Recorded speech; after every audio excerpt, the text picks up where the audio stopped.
Good evening and welcome to the Casual Chef's Kitchen. Enjoy this presentation. Tonight we're in France. Rich and creamy French shrimp. The morning mise en place.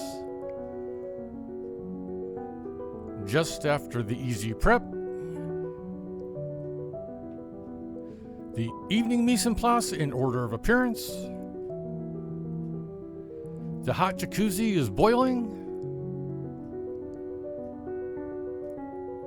The egg noodles are in the hot jacuzzi.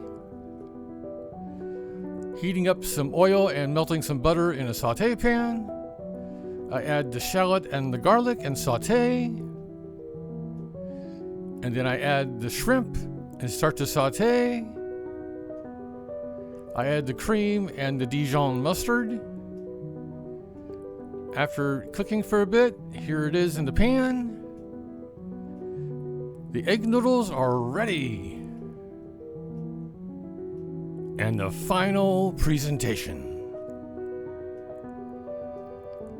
Thank you for coming here to the Casual Chef's Kitchen. I hope you enjoyed the presentation. Have fun